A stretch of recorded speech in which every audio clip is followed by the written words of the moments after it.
أعوذ بالله من الشيطان الرجيم. بسم الله الرحمن الرحيم.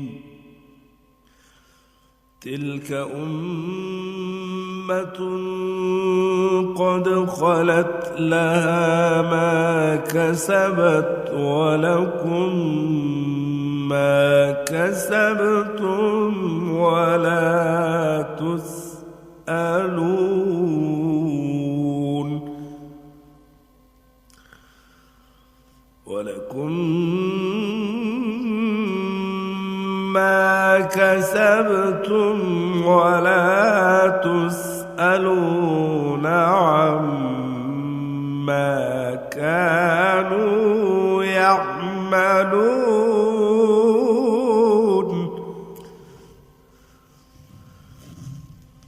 وقالوا كونوا هودا أو نصارى تهتدوا قل بل ملة إبراهيم حنيفا وما كان من المشركين.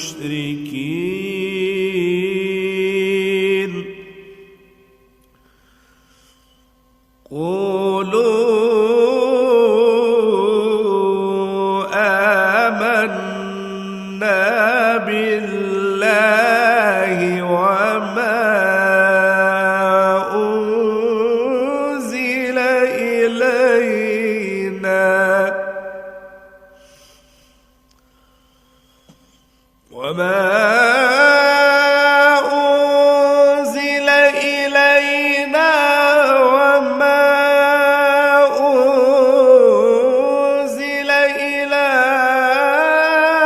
إبراهيم وإسماعيل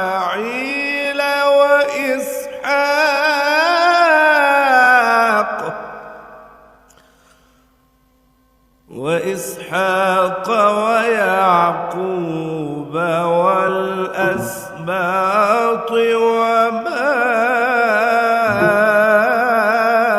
أوتي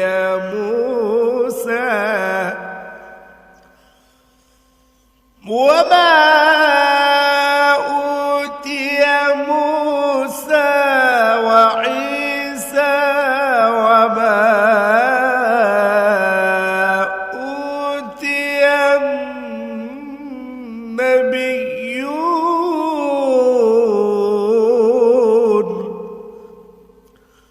وما أوتي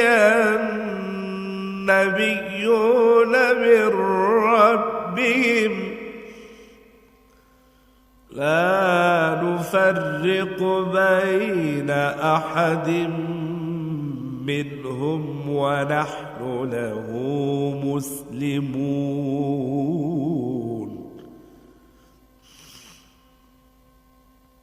فإن آمنوا بمثل ما آمنتم به فقد اهتدوا وإن تولوا فإنما هم في شقاق فسيكفيكهم الله وهو السميع العليم.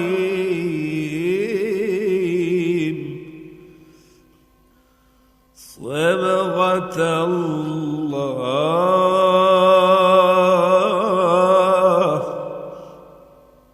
ومن أحسن من الله صبغة ونحن له عابدون. قل أتحاجوننا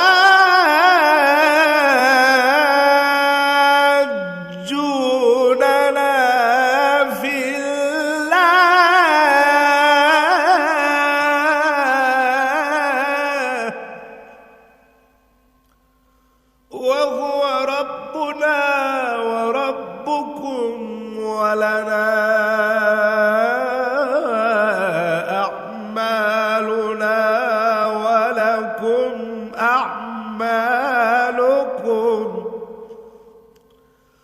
ولكم أعمالكم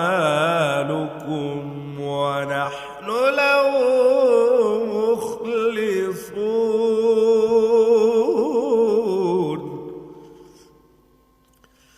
أم تقولون إن إبراهيم وإسماعيل وإسحاق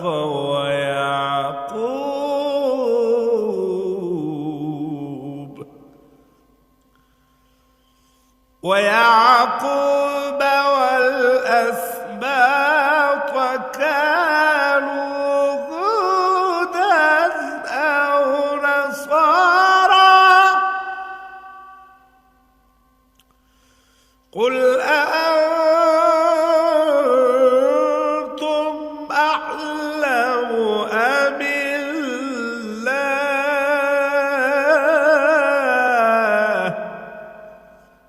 ومن أظلم ممن كتم شهادة عنده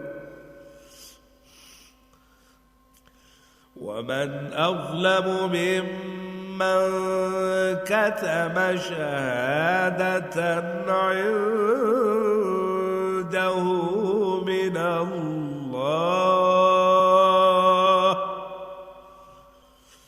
وما الله بغافل عما تعملون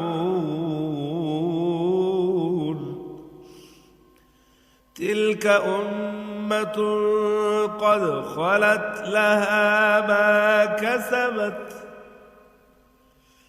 تلك أمة قد خلت لها ما كسبت ولكم ما كسبتم ولا تسألون عما كانوا يعملون صدق الله العظيم اللہ کے نام سے جو بڑا مہربان نہایت رحم والا ہے۔ یہ جماعت گزر چکی، ان کو ان کے اعمال کا بدلہ ملے گا اور تم کو تمہارے اعمال کا، اور جو عمل وہ کرتے تھے ان کی پرسش تم سے نہیں ہوگی۔ اور یہودی اور عیسائی کہتے ہیں کہ یہودی یا عیسائی ہو جاؤ تو سیدھے رستے پر لگ جاؤ۔ اے پیغمبر صلی اللہ علیہ وآلہ وسلم، آپ ان سے کہہ دیجئے نہیں، بلکہ ہم دین ابراہیم اختیار کیے ہوئے ہیں جو ایک اللہ کے ہو رہے تھے اور مشرکوں میں سے نہ تھے۔ مسلمانوں، کہو کہ ہم اللہ پر ایمان لائے اور جو کتاب ہم پر اتری اس پر، اور جو صحیفے ابراہیم اور اسماعیل اور اسحاق اور یعقوب اور ان کی اولاد پر نازل ہوئے ان پر، اور جو کتابیں موسیٰ اور عیسیٰ کو عطا ہوئیں ان پر، اور جو اور پیغمبروں کو ان کے پروردگار کی طرف سے ملی ان پر، سب پر ایمان لائے۔ ہم ان پیغمبروں میں سے کسی میں کچھ فرق نہیں کرتے اور ہم اسی اللہ کے فرما بردار ہیں۔ تو اگر یہ لوگ بھی اسی طرح ایمان لے ہیں جس طرح تم ایمان لے آئے ہو تو ہدایت یاب ہو جائیں، اور اگر منہ پھیر لیں اور نہ مانیں تو وہ تمہارے مخالف ہیں، اور ان کے مقابلے میں تمہیں اللہ کافی ہے اور وہ سننے والا اور جاننے والا ہے۔ کہہ دیجئے کہ ہم نے اللہ کا رنگ اختیار کر لیا ہے، اور اللہ سے بہتر رنگ کس کا ہو سکتا ہے، اور ہم اسی کی عبادت کرنے والے ہیں۔ ان سے کہہ دیجئے کیا تم اللہ کے بارے میں ہم سے جھگڑتے ہو، حالانکہ وہی ہمارا اور تمہارا پروردگار ہے، اور ہم کو ہمارے اعمال کا بدلہ ملے گا اور تم کو تمہارے اعمال کا، اور ہم خاص اسی کی عبادت کرنے والے ہیں۔ اے یہود و نصارہ، کیا تم اس بات کے قائل ہو کہ ابراہیم اور اسماعیل اور اسحاق اور یعقوب اور ان کی اولاد یہودی یا عیسائی تھے؟ اے محمد صلی اللہ علیہ وآلہ وسلم، آپ کہہ دیجئے کہ بھلا تم زیادہ جانتے ہو یا اللہ؟ اور اس سے بڑھ کر ظالم کون جو اللہ کی شہادت کو جو اس کے پاس کتاب میں موجود ہے چھپائے؟ اور جو کچھ تم لوگ کر رہے ہو اللہ اس سے غافل نہیں۔ وآخر دعوانا ان الحمد للہ رب العالمین۔ ابھی آپ پہلے بارے میں سورہ بقرہ کی آیات 134 تا 140 کی تلاوت اور ترجمہ سننے کی سعادت حاصل کر رہے تھے۔ تلاوت فرما رہے تھے قاری نعمت اللہ۔ ہدیہ درود و سلام بحضور نبی کریم صلی اللہ علیہ وآلہ وسلم۔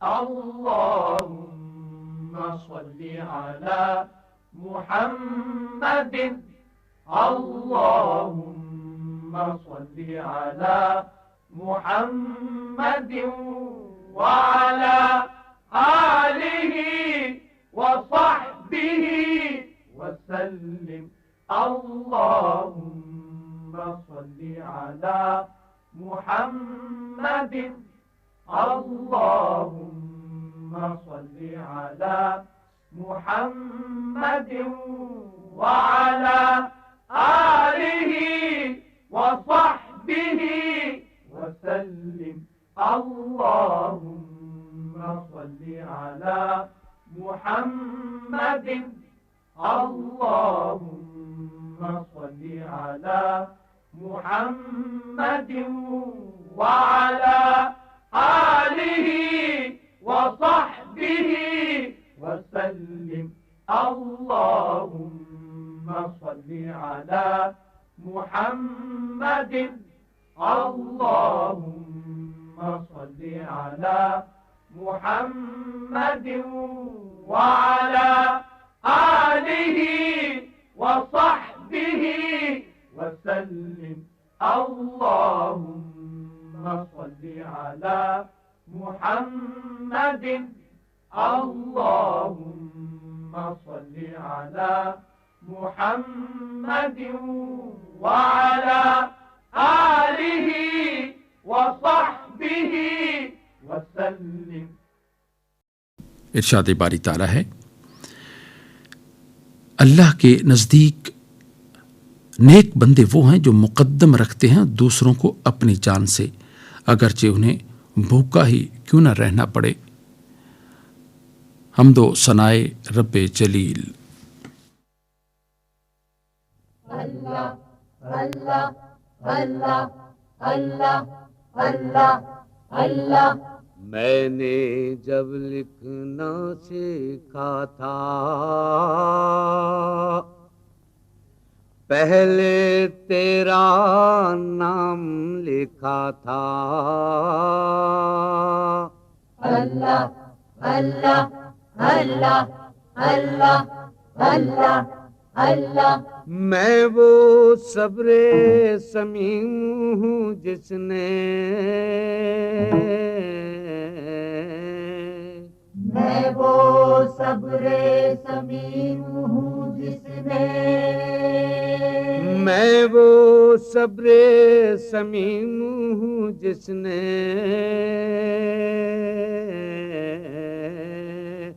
بار امانت سر پہ لیا تھا بار امانت سر پہ لیا تھا۔ اللہ اللہ اللہ اللہ اللہ اللہ۔ میں وہ اس میں عظیم ہوں جس کو میں وہ اس میں عظیم ہوں جس کو میں وہ اس میں عظیم ہوں جس کو جن و ملک نے سجدہ کیا تھا جن و ملک نے سجدہ کیا تھا۔ اللہ اللہ اللہ اللہ اللہ اللہ تجھ بن ساری عمر گزاری، تجھ بن ساری عمر گزاری، تجھ بن ساری عمر گزاری، لوگ کہیں گے تو میرا تھا، لوگ کہیں گے تو میرا تھا، اللہ اللہ اللہ اللہ اللہ اللہ، جو پایا وہ بھی تیرا ہے، جو پایا وہ بھی تیرا ہے، جو پایا وہ بھی تیرا ہے، جو کھویا وہ بھی تیرا تھا، جو کھویا وہ بھی تیرا تھا، اللہ اللہ اللہ اللہ اللہ اللہ، پہلی بارش بھیجنے والے، پہلی بارش بھیجنے والے، پہلی بارش بھیجنے والے، میں تیرے درشن کا پیاسا تھا، میں تیرے درشن کا پیاسا تھا، اللہ اللہ اللہ اللہ اللہ اللہ، میں نے جب لکھنا سیکھا تھا، اللہ اللہ، پہلے تیرا نام لکھا تھا، میں نے جب لکھنا سیکھا تھا، پہلے تیرا نام لکھا تھا، اللہ اللہ اللہ اللہ اللہ اللہ اللہ اللہ اللہ اللہ۔ نذرانہ حمد پیش کر رہے تھے منصور تابش اور ساتھی۔ آئیے اب تقاریر کے سلسلے درس حدیث میں پروفیسر عبدالحمید مدنی کی گفتگو سنتے ہیں۔ بسم اللہ الرحمن الرحیم، اللہم صلی علی سیدنا و مولانا محمد وعلی آل سیدنا و مولانا محمد وبارک وسلم وصلی علیہ۔ وعن عائشہ رضی اللہ تعالی عنہا ان النبی صلی اللہ علیہ وآلہ وسلم قال ان الرفق لا يكون في شيء الا زانه ولا ينزع من شيء الا شانه او كما قال النبی صلی اللہ علیہ وآلہ وسلم۔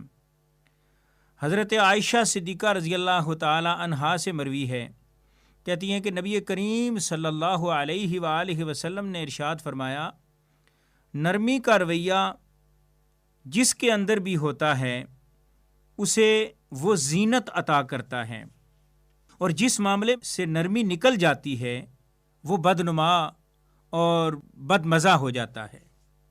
اس حدیث کو امام مسلم رحمہ اللہ نے کتاب البر والصلہ والآداب کے اندر نقل کیا۔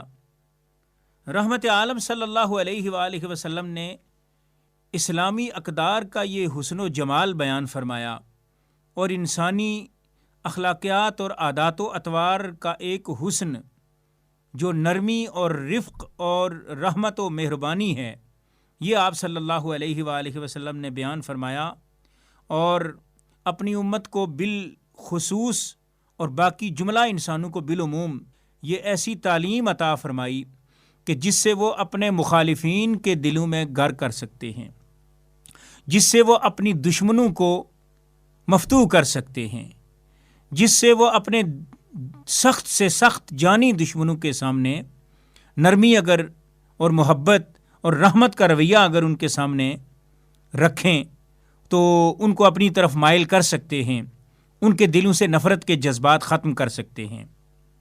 قرآن مجید نے آپ صلی اللہ علیہ وآلہ وسلم کی نرمی اور مہربانی کا ذکر باقاعدہ واضح انداز میں کیا اور فرمایا حریص علیکم بالمؤمنین رؤوف الرحیم، کہ آپ صلی اللہ علیہ وآلہ وسلم اہل ایمان کے ساتھ نہایت مہربانی، رحمت، ترحم اور نرمی کے ساتھ پیش آنے والے ہیں۔ ایک دوسری آیت میں اللہ رب العالمین نے ارشاد فرمایا لو کنت فظا غلیظ القلب لانفضوا من حولک، اے حبیب مکرم صلی اللہ علیہ وآلہ وسلم، اگر آپ سختی کرتے، آپ اپنی طبیعت اور مزاج میں درستی رکھتے تو یہ لوگ جو آپ کے ارد گرد ہیں، آپ کے قرب و جوار میں ہیں، آپ کی قربت کی دولت ان کو نصیب کی گئی ہے، یہ لوگ آپ سے منتشر ہو جاتے، بکھر جاتے۔ نبی کریم صلی اللہ علیہ وآلہ وسلم نے ایک اور موقع پہ ارشاد فرمایا کہ اللہ تعالیٰ نرمی سے کام لیتا ہے اور نرمی کو اور ترحم کو پسند فرماتا ہے، اور جو کچھ وہ نرمی پر عطا فرماتا ہے وہ سخت رویے پر نہیں عطا فرماتا، اور اس کے علاوہ دیگر کوئی بھی کسی انسان کی کوئی خصلت یا عادت ہے، کوئی وصف ہے، تو اس پر اتنا عطا نہیں کرتا جتنا اللہ رب العالمین نرمی اور محبت اور رفق کے معاملے میں اللہ رب العالمین نوازتا ہے، عطا فرماتا ہے۔ امام جلال الدین سیوطی نے اس حدیث پر لکھا کہ رحمت عالم صلی اللہ علیہ وآلہ وسلم نے یہ جو اصول اپنی امت کو عطا فرمایا، اس میں اتنا توازن ہے، اس میں اتنی جامعیت ہے اور اس میں اتنا حسن ہے کہ صرف یہی اصول اگر اپنا لیا جائے تو مسلمانوں کا معاشرہ جنت کی مثال قائم کر سکتا ہے، جنت کی مثال پیش کر سکتا ہے۔ ایک اور حوالے سے اگر دیکھا جائے تو رحمت عالم صلی اللہ علیہ وآلہ وسلم جس وقت طائف میں دعوت دین دینے کے لیے گئے تو انہوں نے کتنی آپ صلی اللہ علیہ وآلہ وسلم کی توہین کی، پتھر برسائے، آپ کو لہو لہان کر دیا، یہاں تک کہ آپ کا خون مبارک ٹخنوں مبارک سے بہنے لگ گیا۔ اس کے باوجود آپ صلی اللہ علیہ وآلہ وسلم نے ان سے سختی نہیں فرمائی بلکہ ان کی ہدایت کے لیے دعا فرمائی۔ اسی طرح آپ اندازہ لگائیں کہ رحمت عالم صلی اللہ علیہ وآلہ وسلم ایک دفعہ مسجد میں ایک شخص آیا اور آ کر کے اس نے مسجد میں گندگی پھیلائی، تو رحمت عالم صلی اللہ علیہ وآلہ وسلم نے صحابہ کرام کو منع کر دیا کہ اس سے سختی کا رویہ نہ رکھا جائے، اس سے سختی نہ کی جائے بلکہ اس سے نرمی کا رویہ روا رکھا جائے۔ تو آپ صلی اللہ علیہ وآلہ وسلم نے مسجد کو دھلوا دیا، بلکہ روایات میں آتا ہے کہ خود آپ صلی اللہ علیہ وسلم نے مسجد کی صفائی فرما دی، لیکن اس بدو سے سختی نہیں فرمائی، جس کا نتیجہ یہ ہوا کہ اس شخص نے واپس آ کر کے رحمت عالم صلی اللہ علیہ وآلہ وسلم کے قدموں میں گر کر کے تو آپ کی غلامی قبول کر لی۔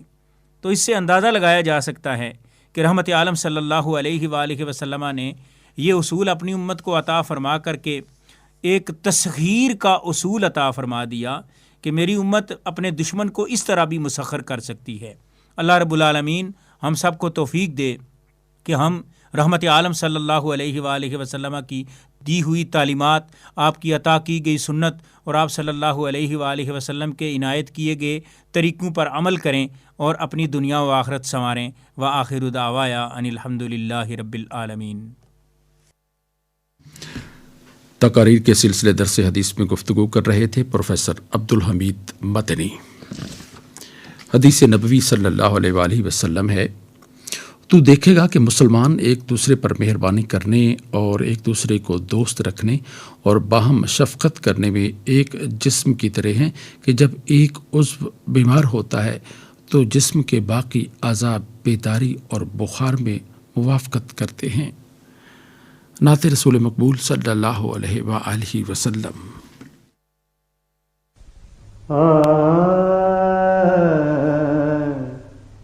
جب تیری چشم عنایت سے گزر جاتے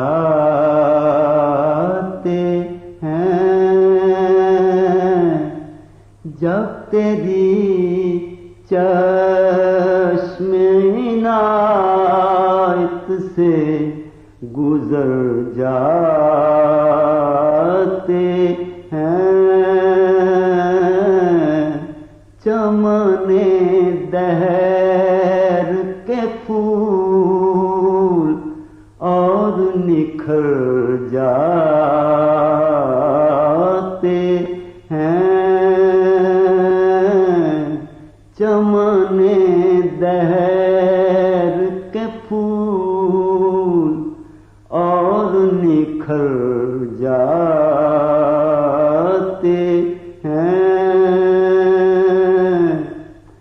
اللہ اللہ تیرا عید سعادت آثار، اللہ اللہ تیرا عید سعادت آثار، بزم عالم کے سبھی نقش سنور جاتے ہیں، بزم عالم کے سبھی نقش سنور جاتے ہیں۔ درد ہستی کا مداوا ہے تیرا ذکر جمیل، درد ہستی کا مداوا ہے تیرا ذکر جمیل، وقت کے زخم تیرے نام سے بھر جاتے ہیں، وقت کے زخم تیرے نام سے بھر جاتے ہیں۔ گالیاں سن کے دعا ظلم کے بدلے رحمت، گالیاں سن کے دعا ظلم کے بدلے رحمت، یہی انداز ہیں جو دل میں اتر جاتے ہیں، یہی انداز ہیں جو دل میں اتر جاتے ہیں۔ کیا ٹھکانہ کیا ٹھکانہ ہے تیرے ذکر کی شیرینی کا، کیا ٹھکانہ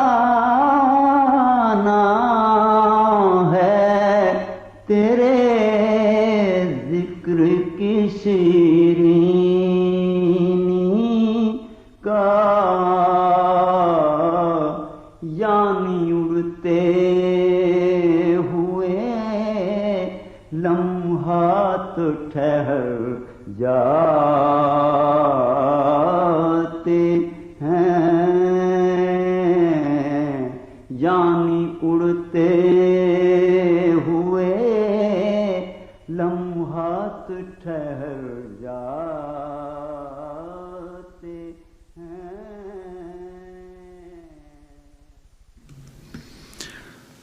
نعت رسول مقبول صلی اللہ علیہ وآلہ وسلم آپ سماعت فرما رہے تھے نذیر حسین نظامی کی آواز میں۔ کلام تھا آسی کرنالی کا۔ آئیے اب اعلیٰ اخلاقی اقدار کے سلسلے روشنی میں ڈاکٹر محمود غزنوی کی گفتگو سنتے ہیں۔ بارگاہ رسالت میں آپ صلی اللہ علیہ وآلہ وسلم میں ایک شخص حاضر ہوا، درخواست کی کہ مجھے کوئی نصیحت فرمائیے۔ آپ صلی اللہ علیہ وسلم نے فرمایا جھوٹ مت بولو۔ مطلب یہ ہے کہ جھوٹ ساری برائیوں کی جڑ ہے۔ جس معاشرے میں جھوٹ بولنے والوں کی تعداد بڑھ جائے وہ معاشرہ اسلام کا پسندیدہ معاشرہ ہرگز نہیں ہو سکتا۔ جھوٹ ہمارے معاشرے میں مشغلہ بن چکا ہے۔ ہم سنجیدگی اور مذاق دونوں میں جھوٹ بولنے کو بہت معمولی عمل تصور کرتے ہیں، حالانکہ جھوٹ کے حوالے سے ہمیں بہت محتاط رہنے کی ہدایت کی گئی ہے۔ عبداللہ بن عامر رضی اللہ تعالی عنہ فرماتے ہیں کہ حضور صلی اللہ علیہ وسلم میرے غریب خانے پر تشریف لائے تو میری والدہ نے مجھے یہ کہہ کر بلایا کہ آؤ تمہیں ایک چیز دوں۔ آپ صلی اللہ علیہ وسلم نے پوچھا کیا دینے کا ارادہ ہے؟ والدہ نے فرمایا کھجور۔ حضور صلی اللہ علیہ وسلم نے فرمایا اگر تم اسے کچھ نہ دیتی تو تمہارے نامہ اعمال میں ایک جھوٹ لکھ دیا جاتا۔ حضور صلی اللہ علیہ وسلم نے فرمایا اے لوگو، جھوٹ بولنے پر تمہیں کیا چیز ابھارتی ہے؟ جھوٹ بھی ایسا مسلسل کہ جیسے پروانے یکے بعد دیگرے آگ میں گر رہے ہوں۔ فرزند آدم کے ہر جھوٹ کا مواخذہ ہوگا۔ ہم اپنے انفرادی اور اجتماعی معاملات کا جائزہ لیں اور اپنی ساری گفتگو سے جھوٹ نکال دیں تو صرف 50% گفتگو باقی رہ جائے گی۔ جھوٹ ایک اخلاقی برائی ہے۔ قرآن عبادات، معاملات اور اخلاقیات سے بحث کرتا ہے۔ اخلاقیات کا تعلق معاملات سے ہے۔ جب ہم اپنے معاملات میں راست بازی کا مظاہرہ نہیں کرتے تو ہم اپنے مقام انسانیت سے نیچے آ جاتے ہیں۔ معاملات سے مراد یہ ہے کہ ہم اپنے فرائض اور دوسروں کے حقوق کا خاطر خواہ خیال رکھیں، ایک دوسرے کے مفادات کی پاسداری کریں، ایک دوسرے کے مال، جان اور آبرو کو نقصان نہ پہنچائیں، زندگی کے تمام شعبوں میں ایک صاف، سچے، کھرے آدمی کا کردار ادا کریں، ہمارے تمام معاملات کی بنیاد سچ پر ہو۔ ایک دوسرے کے حقوق کا خیال رکھنا بھی اخلاقیات ہی کا حصہ ہے۔ حدیث نبوی صلی اللہ علیہ وآلہ وسلم ہے کوئی شخص تم میں سے ایمان والا نہیں ہو سکتا جب تک وہ اپنے بھائی کے لیے وہی چیز پسند نہ کرے جو وہ اپنے لیے پسند کرتا ہے۔ ایک اور مقام پر حضرت ابو ہریرہ رضی اللہ تعالی عنہ سے روایت ہے کہ آپ صلی اللہ علیہ وسلم نے فرمایا مسلم وہ ہے جس کی زبان اور ہاتھ سے دوسرے مسلمان محفوظ رہیں، اور مومن وہ ہے جس کی ذات سے لوگوں کے جان و مال کو کوئی خطرہ نہ ہو۔ ان دونوں احادیث مبارکہ کا تعلق ہمارے باہمی اور اجتماعی معاملات سے ہے جو براہ راست حقوق العباد کا حصہ ہیں۔ انسانوں کے حقوق کی ادائی کے بارے میں اسلام بہت زور دیتا ہے۔ ہم جو معاشرتی زندگی گزارتے ہیں اس میں اپنے سماجی، معاشی، مذہبی، سیاسی اور آئلی معاملات میں ایک دوسرے پر انحصار کرتے ہیں۔ ہمیں ایک دوسرے کے تعاون کی ضرورت پڑتی ہے۔ ہم سب چھوٹے بڑے دنیاوی عہدوں پر فائز ہوتے ہیں اور خدمت خلق کرنے پر مامور کیے جاتے ہیں۔ ایسی صورت میں لوگوں کے مسائل کے حل میں ان کی مدد کرنا ہماری دینی، اخلاقی اور معاشرتی ذمہ داری ہے۔ لیکن اکثر دیکھنے میں آیا ہے کہ لوگ ہمارے دفتروں کے چکر لگا لگا کر تھک جاتے ہیں۔ ہم ان کے مسائل کو حل کرنے کے بجائے معاملات کو مزید الجھا دیتے ہیں، گھنٹوں غیر ضروری انتظار کی تکلیف میں مبتلا کرتے ہیں۔ اپنے فرائض سے کوتاہی کرنا، ضرورت مندوں کے مسائل کے حل میں تاخیری حربے استعمال کرنا، یہ سب دوسروں کے حقوق کی پائمالی ہے۔ حضور صلی اللہ علیہ وسلم نے ارشاد فرمایا کسی آدمی کے پاس چٹیل میدان میں فالتو پانی ہو اور وہ مسافر کو نہ دے تو اللہ تعالیٰ قیامت کے روز اس سے کلام نہیں کرے گا، نہ اس پر رحم کی نظر ڈالے گا اور نہ اسے گناہوں سے پاک کرے گا۔ ہم نے دین و مذہب کا مطلب صرف عبادات کی حد تک سمجھا ہے کہ ہم اپنے حصے کی بندگی کر لیں تو دین کی ذمہ داری پوری ہو جاتی ہے۔ دین اسلام ایک مکمل ضابطہ حیات ہے جو پوری انسانی زندگی اور اس کے تمام انفرادی اور اجتماعی معاملات کا احاطہ کرتا ہے۔ وہ اللہ کی خالص عبادت و بندگی کے ساتھ ساتھ اللہ کے بندوں کے حقوق پر بہت زور دیتا ہے، کیونکہ مخلوق خدا اللہ کا کنبہ ہے اور جو اس کے کنبے کی خبرگیری کرتا ہے وہ اسے پسند کرتا ہے۔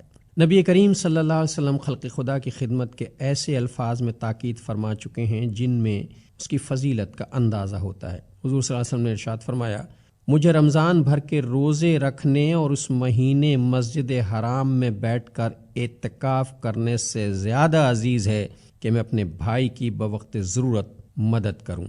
اللہ ہمیں ہدایت عطا فرمائے۔ اعلیٰ اخلاقی اقدار کے سلسلے روشنی میں گفتگو کر رہے تھے ڈاکٹر محمود غزنوی۔ ارشاد نبوی صلی اللہ علیہ وآلہ وسلم ہے، جو کسی مسلمان بھائی کی کسی مصیبت کو دور کرے گا تو اللہ تعالیٰ قیامت کی مصیبتوں میں سے کوئی مصیبت اس سے دور فرمائے گا۔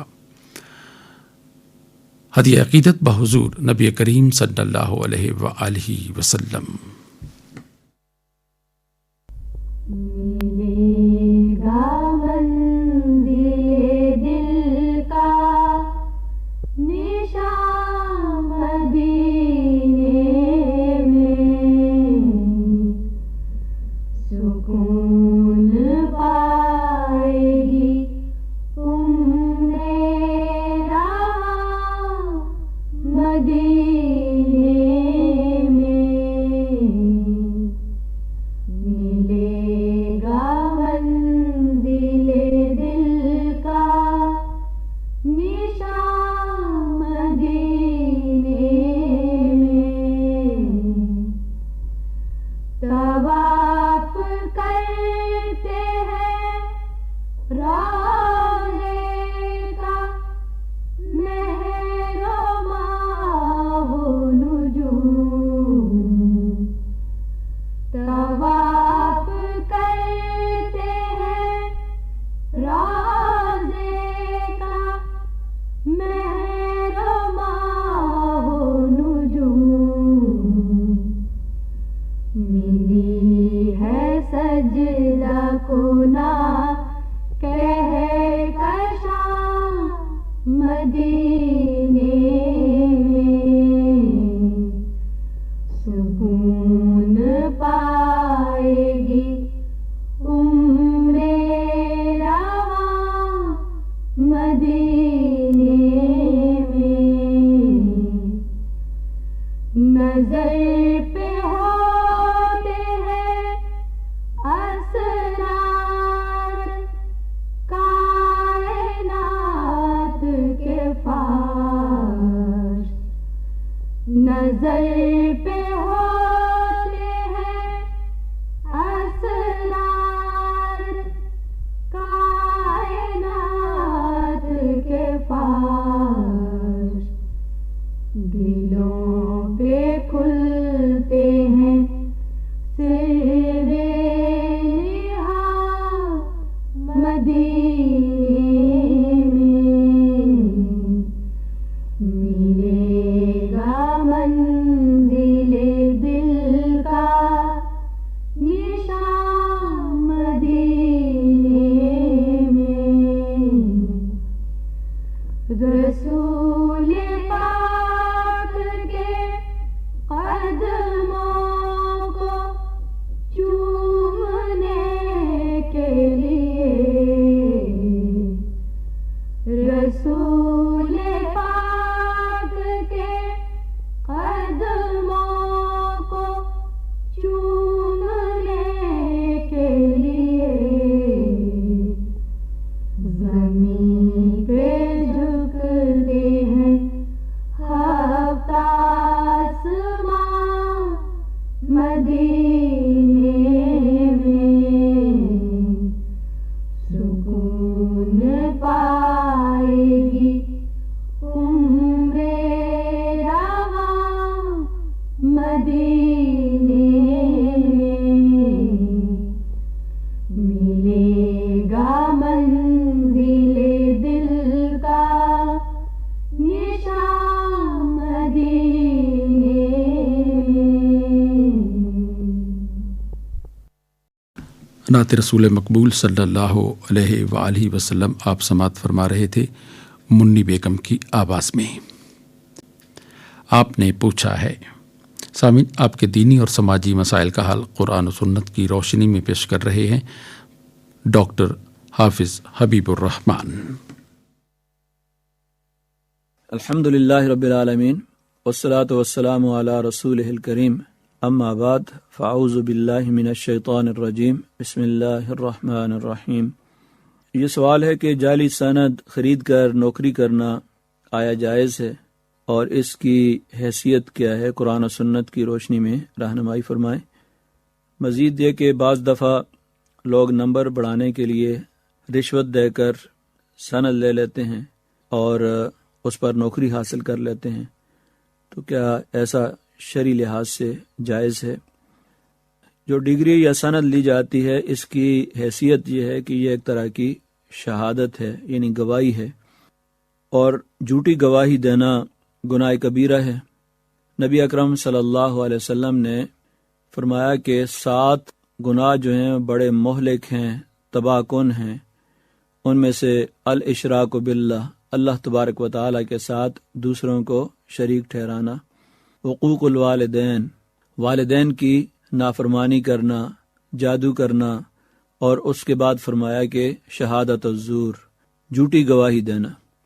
تو جھوٹی گواہی جو ہے اس کو نبی اکرم صلی اللہ علیہ وسلم نے اکبر الکبائر یعنی کبیرہ گناہوں میں بھی سب سے بڑے 7 تباہ کن اور مہلک گناہوں کے اندر شمار فرمایا ہے۔ تو چونکہ جعلی سند میں 2 طرح کے گناہ جمع ہو جاتے ہیں، ایک تو جھوٹی گواہی ہے اور دوسرا دھوکہ دہی ہے، تو ایسا شخص جو ہے وہ دھوکہ دہی کا مجرم بھی ہے اور جھوٹی گواہی کا بھی مجرم ہے۔ اور جس شخص نے جعلی سند جاری کی ہے، اگر کوئی ادارہ یہ جاری کرتا ہے رشوت لے کر، پیسے لے کر، کسی کے اثر و رسوخ کی وجہ سے یا کسی تعلق کی بنیاد پر جعلی سند دیتا ہے، تو وہ جھوٹی گواہی دیتا ہے اور گناہ کبیرہ کا مرتکب ہوتا ہے۔ تو اس لیے یہ معمولی بات نہیں ہے۔ ہمارے ہاں معاشرے کے اندر لوگ ان چیزوں کے بارے میں یہ سمجھتے ہیں کہ یہ تو ایک دنیاوی قسم کا معاملہ ہے، اس کا دین کے ساتھ کیا تعلق ہے؟ تو اللہ تبارک و تعالیٰ کے دین نے زندگی کے ہر معاملے کے اندر ہماری رہنمائی فرمائی ہے، اور یہ ایک مکمل ضابطۂ حیات ہے۔ زندگی کا کوئی ایسا زاویہ شعبہ نہیں ہے جس کے بارے میں ہدایات نہ دی ہوں۔ تو معاملات کے اندر شفافیت یہ دین کا اہم ترین شعبہ ہے، بلکہ عبادات جو ہیں وہ اس مقصد کے لیے تیار کرتی ہیں کہ ہم زندگی کے عام معاملات کے اندر امانت، دیانت، سچائی کا ثبوت دیں۔ عبادات جو ہیں وہ تو اس بڑے مقصد کے لیے تیار کرتی ہیں، لیکن بدقسمتی سے مسلمانوں کے اندر اخلاقی پستی اور دینی زوال اس حد تک پہنچ چکا ہے کہ معاملات کے اندر جو ہے بڑے بڑے جو گناہ ہیں ان کا خیال تک بھی نہیں ہوتا کہ یہ کتنا بڑا گناہ میں کر رہا ہوں۔ سود کھانا، رشوت لینا اور دوسروں کے مال کو غصب کر لینا، دوسروں کی جگہوں پر قبضہ کر لینا، یہ معمول بن چکا ہے، اور ان کو کوئی گناہ ہی تصور نہیں کیا جاتا ہے، اور گناہ اگر تصور بھی کیا جاتا ہے تو معمولی قسم کا گناہ تصور کیا جاتا ہے۔ حالانکہ جو شخص ناجائز اور حرام کھاتا ہے، نبی اکرم صلی اللہ علیہ وسلم نے اس کے بارے میں ارشاد فرمایا کہ اس کی دعائیں اور اس کی عبادات ہی قبول نہیں ہوتی۔ آپ نے فرمایا کہ ایک شخص طویل سفر کر کے جاتا ہے اور پراگندہ حال ہے، دونوں ہاتھ فضا کے اندر بلند کرتا ہے، دونوں ہاتھ اٹھاتا ہے اور کہتا ہے یا اللہ یا اللہ، اے میرے اللہ، اے میرے رب، ومطعمہ حرام ومشربہ حرام وملبسہ حرام فأنا یستجاب لذلک۔ جب اس کا لباس حرام کا، اس کا کھانا پینا حرام کا، اس کا اوڑھنا بچھونا حرام کا ہے، تو اس کی دعائیں کہاں قبول ہوں گی؟ اس کی عبادات کہاں قبول ہوں گی؟ کیسے قبول ہو سکتی ہیں؟ جس بدن میں حرام کا لقمہ آ جاتا ہے اور جس بدن میں خون جو ہے وہ حرام کا بنا ہوا ہے، تو کس طریقے سے ایسے لوگوں کی دعائیں قبول ہوں گی؟ آج لوگ کہتے ہیں جی دعائیں قبول نہیں ہوتی، عبادات کے اندر اثر نہیں رہا ہے، دعاؤں کے اندر کوئی اثر نہیں رہا ہے۔ تو اس کی سب سے بڑی وجہ یہ ہے کہ رزق حلال جو ہے اس کا اہتمام نہیں کیا جاتا، اور ہر جائز ناجائز طریقے سے حلال حرام جس طریقے سے بھی ملتا ہے اپنا اور بیوی بچوں کا پیٹ بھرنے کی کوشش کی جاتی ہے۔ یہ نہیں دیکھا جاتا ہے کہ حرام کے ذریعے ہم جہنم کی آگ جو ہے وہ اپنے اور اپنے بیوی بچوں کے پیٹ میں بھر رہے ہیں۔ یہ حرام نہیں ہے بلکہ آگ ہے، اور کل قیامت کے دن اللہ تبارک و تعالیٰ کے سامنے اس کی جواب دہی بھی کرنی ہے۔ اس لیے رزق سے برکت بھی ختم ہو چکی، اور رزق حلال کے جو ثمرات ہیں، فیوز ہیں، برکات ہیں، ان سے بھی ہمارا معاشرہ دن بدن محروم ہوتا چلا جا رہا ہے کہ جب ہم دھوکہ دہی کریں گے اور حرام طریقے سے مال کمائیں گے اور جھوٹی گواہی دیں گے۔ جھوٹی گواہیاں بھی عام ہو چکی ہیں۔ آج ہماری عدالتیں، کچہریاں جو ہیں اس بات کی گواہی دیتی ہیں کہ کس طرح اجرت پر اجرتی گواہ جو ہیں وہ جھوٹی گواہیاں دیتے ہیں اور مستقل ان کے نام لکھے ہوئے ہوتے ہیں، پیسے لے کر وہ گواہیاں دیتے ہیں، اور اس طریقے سے لوگوں کی زندگیوں کے ساتھ، ان کی جان اور مال کے ساتھ وہ کھیلتے ہیں، لیکن انہیں کوئی پرواہ نہیں ہے کہ کل انہوں نے مرنا ہے اور اللہ تبارک و تعالیٰ کے سامنے ایک دن جواب بھی دینا ہے۔ اگر کوئی شخص اللہ تعالیٰ کے سامنے جواب دہی کا یقین رکھتا ہو تو وہ کس طریقے سے اتنی بڑی جسارت اور جرأت کر سکتا ہے کہ وہ دوسروں کی جان، مال، عزت اور آبرو کے ساتھ کھیلے اور اس کے بعد جو ہے وہ اپنے ایمان کا اور مسلمان ہونے کا دعویٰ بھی کرے۔ تو یہ اس طرح کے جو تضادات ہیں اور نفاق ہے مسلمانوں کی زندگی کے اندر، ان کو دنیا کی پست ترین قوم بنا دیا ہے۔ اسی وجہ سے کسی کے امانت پر، دیانت پر اعتماد نہیں کیا جا سکتا، اور جو آدمی بھی کسی سے معاملہ کرتا ہے تو کوئی دوسرا آدمی مطمئن ہو کر اس کے ساتھ معاملہ نہیں کر سکتا کہ معلوم نہیں کہ یہ میرے ساتھ دھوکہ اور فراڈ کرے گا، یہ صحیح بتا رہا ہے یا غلط بتا رہا ہے۔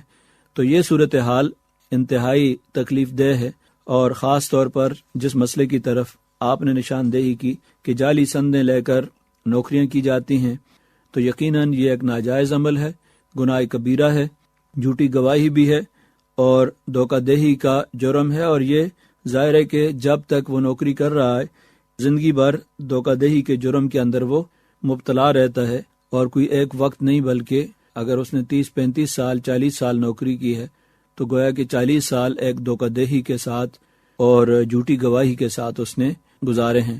تو اسے اللہ تبارک و تعالیٰ کے سامنے اپنا جواب سوچ لینا چاہیے کہ کل قیامت کے دن اللہ تبارک و تعالیٰ کے دربار کے اندر جو ہے وہ کس منہ سے حاضری دے گا اور کس منہ سے نبی اکرم صلی اللہ علیہ وسلم کا امتی ہونے کا دعویٰ کرے گا۔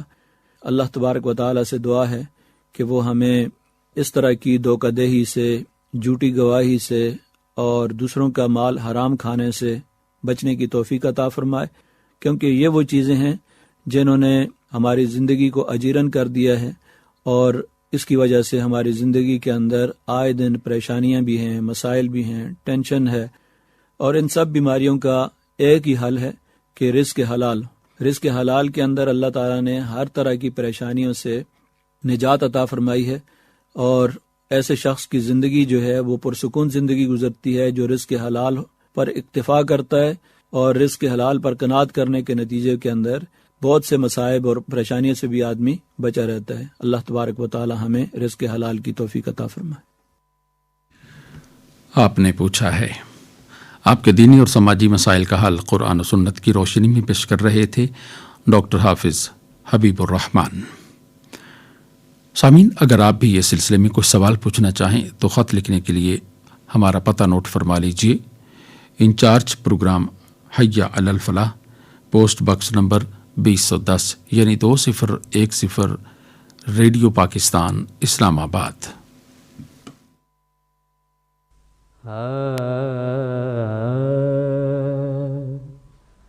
تو ہے قرار قلب و جان، رحمت کل تیرا خطاب، تو ہے قرار قلب و جان، رحمت کل تیرا خطاب، دونوں جہان ہیں تیرے، لطف و کرم سے فیض یاب، دونوں جہان ہیں تیرے، لطف و کرم سے فیض یاب، تو ہے قرار قلب و جان، زینت بزم کن فکاں، عکس جمال ذات حق، زینت بزم کن فکان عکس جمال ذات حق جلوائے رخ سے ہے تیرے شمس و قمر کی آب و تاب جلوائے رخ سے ہے تیرے شمس و قمر کی آب و تاب تو ہے قرار قلب و جان میری زبان پہ آ گیا اس میں عظیم جب تیرا میری زبان پہ آ گیا اس میں عظیم جب تیرا ہو گئے غم غلط سبھی مٹ گیا دل کا اضطراب ہو گئے غم غلط سبھی مٹ گیا دل کا اضطراب تو ہے قرار قلب و جان خلق تیرا عظیم ہے لطف تیرا عمیم ہے خلق تیرا عظیم ہے لطف تیرا عمیم ہے وصف تیرا ہے مجتبی ہے تیرا مصطفیٰ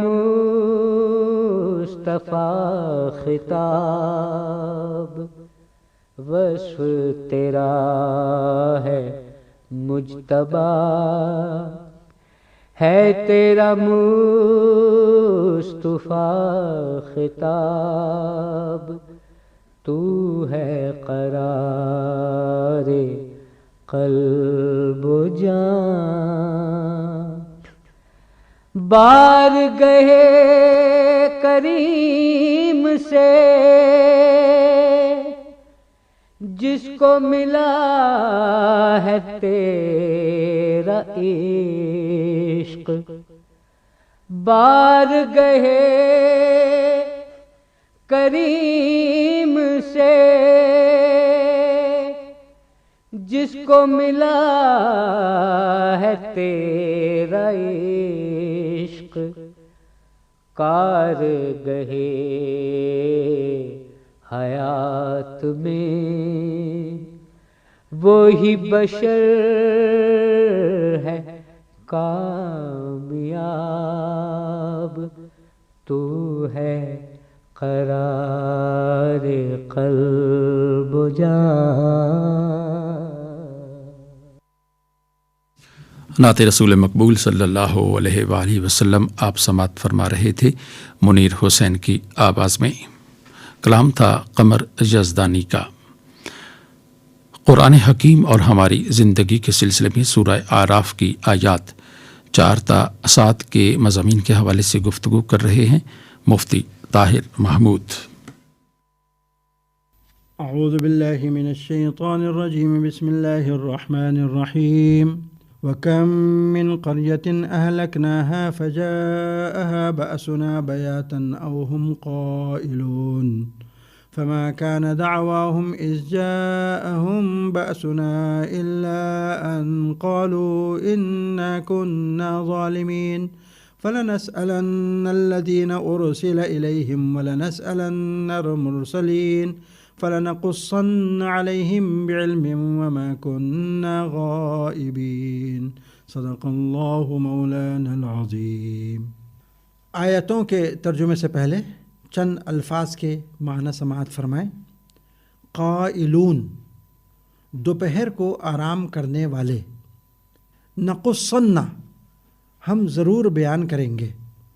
اب آیتوں کا ترجمہ سماعت فرمائیں۔ کتنی ہی بستیاں ہیں جن کو ہم نے ہلاک کیا، چنانچہ ان کے پاس ہمارا عذاب راتوں رات آ گیا، یا ایسے وقت آیا جب وہ آرام کر رہے تھے۔ پھر جب ان پر ہمارا عذاب آ پہنچا تو ان کے پاس کہنے کو اور تو کچھ تھا نہیں، بس بول اٹھے کہ واقعی ہم ہی ظالم تھے۔ اب ہم ان لوگوں سے ضرور باز پرس کریں گے جن کے پاس پیغمبر بھیجے گئے تھے، اور ہم خود پیغمبروں سے بھی پوچھیں گے کہ انہوں نے کیا پیغام پہنچایا اور انہیں کیا جواب ملا۔ پھر ہم ان کے سامنے سارے واقعات خود اپنے علم کی بنیاد پر بیان کر دیں گے، کیونکہ ہم ان واقعات کے وقت کہیں غائب تو نہیں تھے۔ محترم سامعین، آج آپ نے سورۃ الاعراف کی آیت نمبر 4 سے آیت نمبر 7 تک کا ترجمہ سماعت فرمایا ہے۔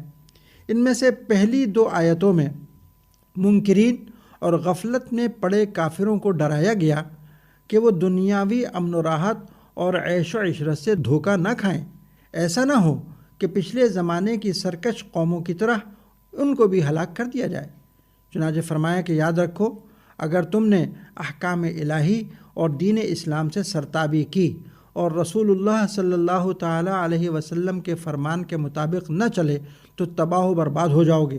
اور اگر تم کو اس بات میں کوئی شک ہے تو دیکھو تم سے پہلے کتنی بستیاں گزر چکی ہیں، وہ آباد تھیں، اس کے رہنے والے امن و چین سے رہتے تھے، دنیاوی عیش و عشرت کے سامان ان کے پاس فراوانی کے ساتھ تھے۔ پھر اللہ نے ان کے پاس اپنے انبیاء کرام کو بھیجا جنہوں نے ان کو غفلت سے جھنجھوڑا اور اللہ کے احکام کی اطاعت کی طرف بلایا، مگر انہوں نے اللہ اور اس کے پیغمبروں کی نافرمانی کی اور انبیاء کرام علیہ السلام کی نصیحتوں پر کان نہ دھرے۔ بالآخر ان کی اس سرکشی کی وجہ سے اللہ پاک نے ان کو برباد اور تباہ کر دیا۔ ان پر اللہ کا عذاب ان کے خاص آرام کے وقت میں آیا، جب کہ وہ خواب غفلت میں ڈوبے بے فکری کے ساتھ پاؤں پسارے سو رہے تھے۔ ان کو عذاب الہی اور اللہ کی پکڑ کا خوف تو درکنار، بھول کر بھی اس کا خیال نہ آتا تھا۔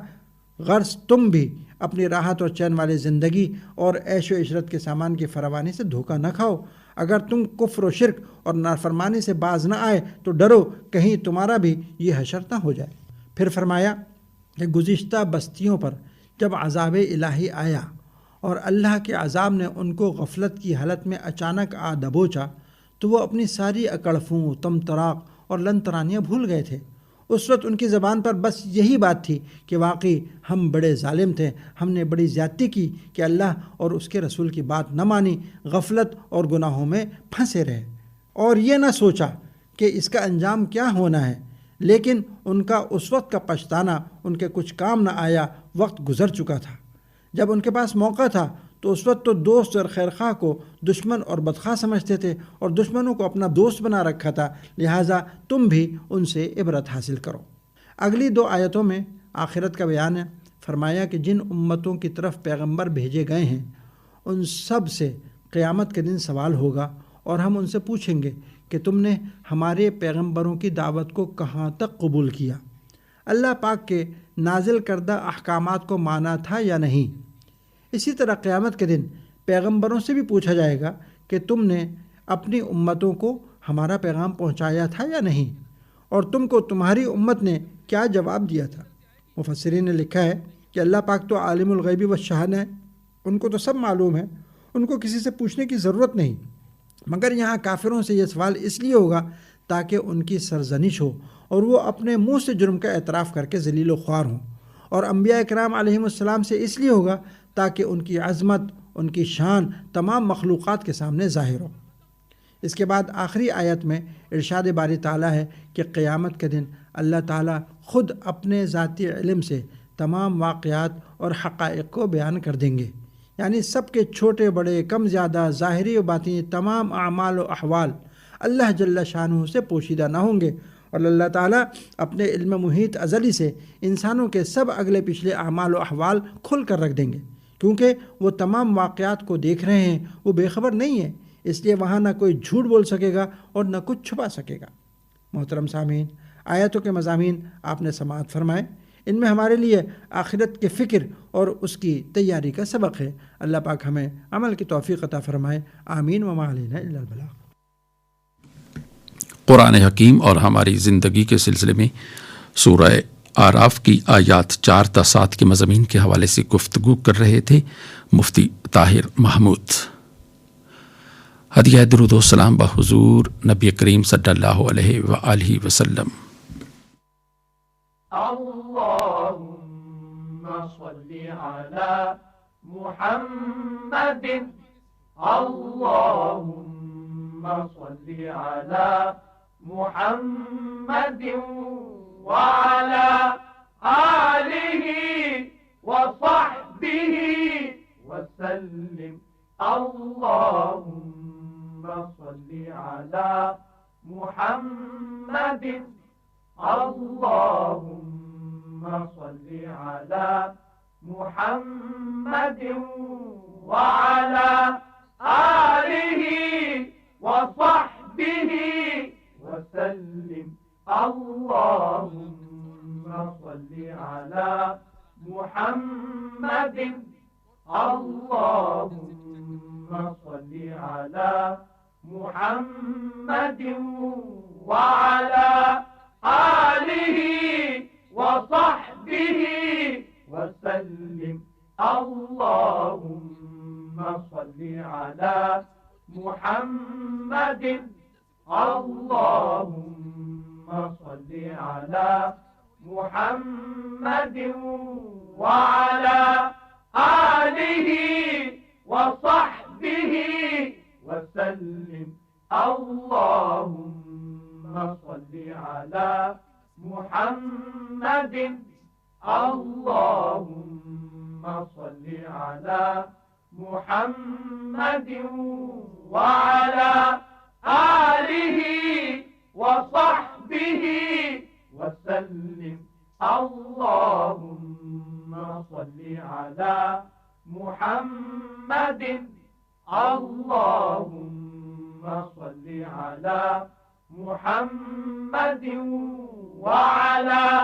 آله وصحبه وسلم، اللهم صل على محمد، اللهم صل على محمد وعلى آله وصحبه وسلم، اللهم صل على محمد، اللهم صل على محمد وعلى آله وصحبه وسلم۔